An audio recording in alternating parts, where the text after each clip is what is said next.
विद्यार्थियों, विगत अंक में हमने अच संधि प्रकरण के अंतर्गत अवंग स्फोटायनस्य सूत्र की व्याख्या देखी थी। आज हम इसी क्रम में आगे इंद्रिय च इस सूत्र पर चर्चा करेंगे। इंद्रिय च सूत्र कहता है, इंद्र शब्द के परे होने पर गो शब्द को अवंग आदेश हो। इंद्र शब्द के परे होने पर एगंत यानी एंग प्रत्याहार का वर्ण जिनके अंत में है ए और ओ, ऐसे एगंत गो शब्द को अवंग आदेश हो। क्योंकि गो शब्द के पश्चात उकार है इसलिए एगंत माना जाएगा। ऐसे एगंत शब्द को अवंग आदेश हो। उदाहरण के द्वारा समझेंगे।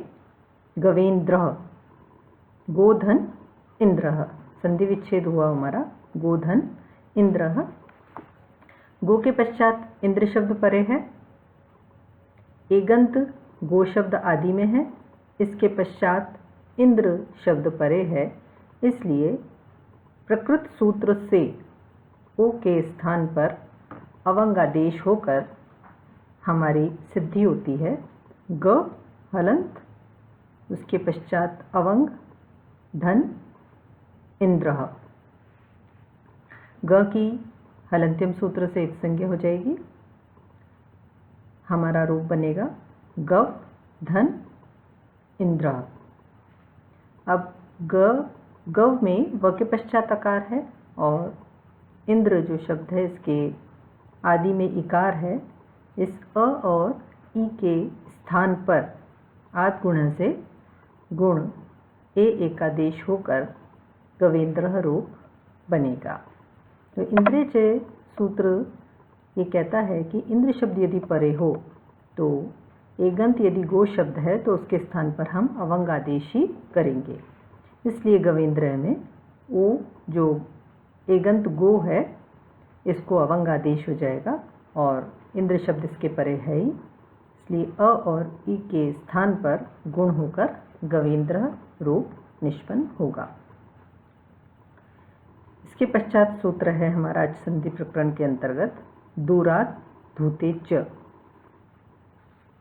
दूर से सम्यक बोध कराने में प्रयुक्त जो वाक्य है उसकी टी को विकल्प करके प्लुत हो जाता है। दूर से सम्यक बोध कराने में प्रयुक्त जो वाक्य है उसकी टी को विकल्प से प्लुत हो जाता है। हमने अच संधि प्रकरण के अंतर्गत पढ़ा है कि टी संज्ञा किसकी होती है? अचो अंत्यादि टी। अंतिम अच, अचो में भी जो अंतिम अच है और वह जिस वर्ण के पूर्व में है उस वर्ण समुदाय की हम टी संज्ञा कर देते हैं। तो ये सूत्र भी यही कह रहा है कि उस वाक्य में प्रयुक्त दूर से सम्यक बोध कराने में प्रयुक्त जो वाक्य है उसकी जो टी है उसको हमको विकल्प से प्लुत करना है। चूंकि विकल्प शब्द का प्रयोग किया है इसलिए दो पक्ष होंगे, एक पक्ष में हम प्लुत करेंगे और एक पक्ष में हम प्लुत नहीं करेंगे। तो सर्वप्रथम हम प्लुत पक्ष देखेंगे। जैसे उदाहरण है एहि देव दत्त, इसके पश्चात प्लुत चिन्ह आएगा क्योंकि यहाँ पर जो देवदत्त है इसके पश्चात देवदत्त में जो आकार है इसकी टी को विकल्प करके हम प्लुत करेंगे। तो देवदत्त के पश्चात प्लुत संज्ञक चिन्ह आएगा त्रिमात्रिक। इसी प्रकार से सप्तुन पिब देवदत्त, यहाँ पर भी देवदत्त के पश्चात त्रिमात्रिक प्लुत संज्ञक चिन्ह आएगा। ये बात हुई जहाँ हम विकल्प से प्लुत करेंगे। जहाँ हम विकल्प से प्लुत नहीं करेंगे तो प्लुत अभाव पक्ष में हमारा रूप केवल रहेगा एहि देवदत्त और उसी प्रकार से सप्तुन पिब देवदत्त।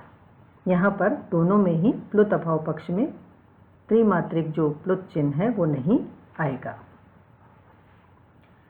यहाँ ध्यान रखने योग्य बात यह है कि जिस वाक्य में हूयमान यानी सम्यक जनाया जाता हुआ अंत में होगा उस वाक्य की टी को प्लुत होगा। जहाँ हूयमान अंत में नहीं होगा उस वाक्य की टी को प्लुत भी नहीं होगा। वाक्य की टी को होने वाला प्लुत हलंत टी के अच के स्थान पर ही होता है। ये बात विशेष रूप से ध्यान रखने वाली है कि वाक्य की टी को होने वाला प्लुत हलंत टी के अच के स्थान पर ही होता है, क्योंकि प्लुत अचों का ही धर्म माना गया है। यहाँ पर वाक्य में जो होने वाला टी है वो प्लुत हलंत टी के अच के स्थान पर ही होगा। यह कार्य हलंत टी के अच के स्थान पर ही होगा, क्योंकि प्लुत जो है वो अचों का ही धर्म माना गया है। जैसे अच प्रकरण में हमने ह्रस्व दीर्घ और प्लुत संज्ञा करी थी, ये अचों के ही धर्म माने गए हैं, इसलिए जो कार्य होगा प्लुत भी जो होगा वो हलंत टी के अच के स्थान पर ही होगा। इस प्रकार से सूत्रानुसार हमारे दो रूप हमने सिद्ध करके देखे हैं, और ये दोनों रूप यही बताते हैं कि दूर से सम्यक बोध कराने में प्रयुक्त जो वाक्य है उसकी टी को विकल्प से प्लुत हो जाएगा।